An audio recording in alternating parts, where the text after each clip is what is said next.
Ashtar Sheran confirma: esta cidade do Brasil será testada primeiro. Há momentos em que uma nação inteira sente que algo está se aproximando, mesmo sem conseguir explicar com precisão. Não é um evento isolado, nem uma previsão lançada ao vento. É uma sensação coletiva profunda, que se infiltra nos pensamentos, nas conversas cotidianas, no silêncio das famílias e até nos sonhos mais recorrentes. Quando se fala que uma cidade será testada primeiro, não se fala de castigo, nem de privilégio, mas de exposição. Exposição emocional, social, espiritual e humana. O teste não começa com destruição visível, mas com pressão invisível. O Brasil, mais uma vez, ocupa uma posição central nesse processo. Não por acaso, não por coincidência histórica, mas por uma combinação rara de fatores que tornam o território um ponto sensível de ressonância coletiva. Fé intensa, laços familiares fortes, desigualdades profundas, esperança persistente e medo latente convivem no mesmo espaço. Isso cria um campo fértil para testes que não são apenas materiais, mas principalmente internos. Quando uma cidade é testada primeiro, ela se torna um espelho ampliado do que o restante do país viverá em menor ou maior grau. O teste não se apresenta de forma única, ele se manifesta em camadas. Primeiro, no campo emocional. Pessoas mais irritadas, mais sensíveis, mais cansadas. Conflitos pequenos ganham proporções maiores. Desentendimentos antigos reaparecem. A paciência diminui. A empatia é colocada à prova. Nada disso acontece ao acaso. É nesse ponto que muitos confundem o teste com punição, quando na verdade ele é revelação. Revela o que estava escondido sob a rotina, sob o hábito, sob o silêncio forçado. Em seguida, o teste se manifesta no campo social. Sistemas já frágeis sentem mais pressão. Serviços essenciais enfrentam desafios. A sensação de instabilidade cresce, não necessariamente como um colapso imediato, mas como uma sequência de pequenos eventos que geram insegurança, notícias que se acumulam, boatos que se espalham, medos que se multiplicam. É aqui que o medo protetor entra em cena. O instinto de proteger a família, de cuidar dos seus, de se fechar emocionalmente para o excesso de informações negativas. Quando se diz que uma cidade será testada primeiro, não se aponta um nome para alimentar curiosidade mórbida. O foco não está na localização geográfica, mas na função simbólica. Essa cidade representa um ponto de abertura, um lugar onde as tensões acumuladas encontram uma via de expressão. Pode ser um grande centro urbano, onde o estresse já é parte do cotidiano. Pode ser uma região marcada por contrastes sociais intensos. Pode ser um local onde a pressa e o medo caminham lado a lado há muito tempo. O teste espiritual não se manifesta em rituais visíveis ou fenômenos extraordinários para todos. Ele se manifesta na forma como as pessoas reagem. Algumas entram em pânico, outras negam completamente qualquer possibilidade de instabilidade. Ambas as reações são respostas ao mesmo campo de pressão.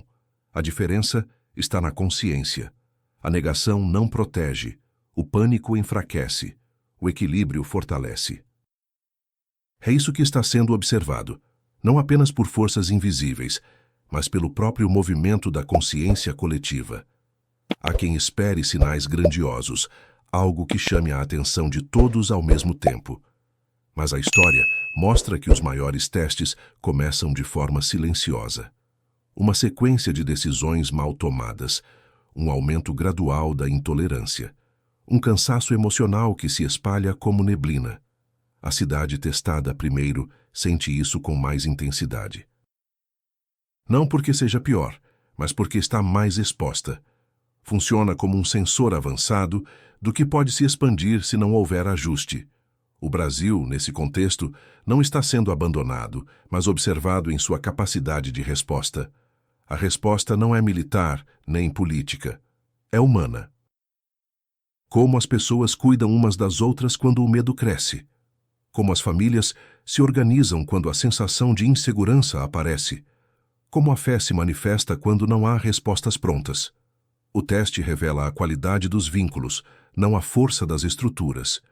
Muitos associam testes a sofrimento imediato, mas a maior parte do impacto acontece no campo psicológico. Ansiedade, insônia, sensação de aperto no peito, pensamentos recorrentes de perda ou escassez. Esses sinais não devem ser ignorados, mas também não devem ser alimentados. Eles indicam que o ambiente está carregado, e ambientes carregados exigem mais cuidado, mais silêncio, mais discernimento. A cidade testada primeiro se torna, sem perceber, um ponto de aprendizado coletivo. O que funciona ali protege outros lugares. O que falha ali serve de alerta. Por isso, observar não é torcer contra, é compreender. O medo sensacionalista não protege ninguém. A consciência compartilhada, sim. Há também o aspecto energético, que muitos sentem, mas poucos sabem nomear. Apagões não se limitam à energia elétrica. Há apagões de clareza, de comunicação, de empatia. Momentos em que as pessoas parecem não se entender, em que palavras simples geram conflitos desnecessários. Esses apagões são testes de maturidade emocional. Eles perguntam, sem palavras, quem consegue manter a calma quando o ambiente perde o eixo. O discurso de que o Brasil seria um último refúgio não significa imunidade a testes. Refúgio não é ausência de desafios, mas capacidade de atravessá-los com mais consciência.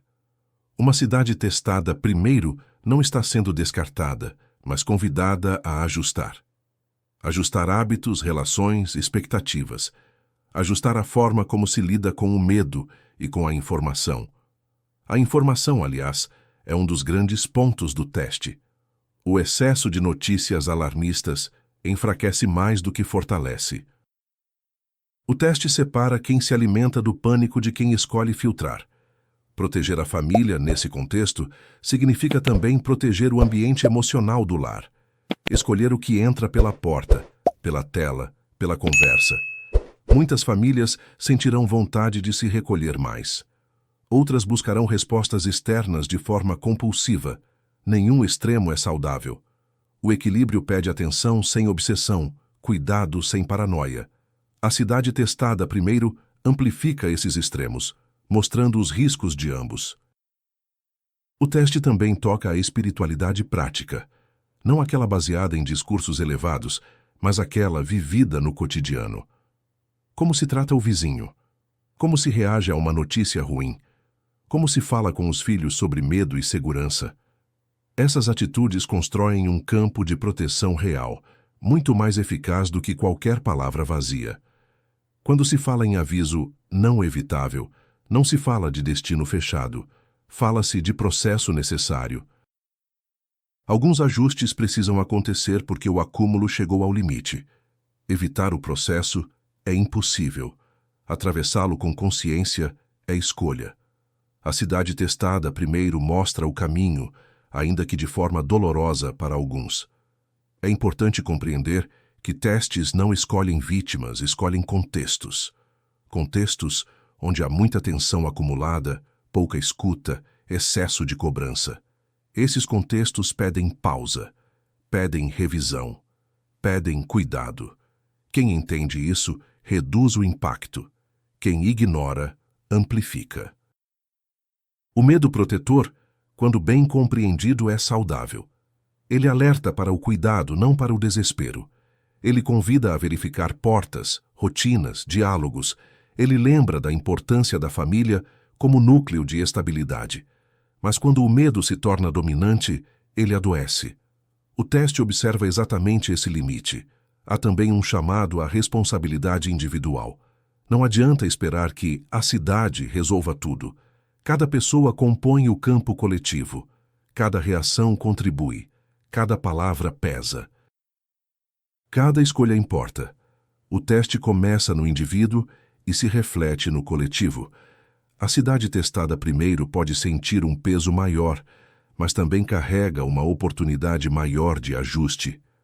Onde há pressão, há possibilidade de transformação. Onde há exposição, há chance de correção. Nada disso acontece para humilhar, mas para despertar. O Brasil, como um todo, observa, mesmo sem perceber. O que se aprende ali ecoa. O que se corrige ali protege. O que se ignora ali se repete em outros lugares. Por isso, o alerta não é local, é nacional. A cidade é apenas o ponto inicial. Muitos se perguntarão quanto tempo dura o teste. Não há data fixa, porque ele depende das respostas.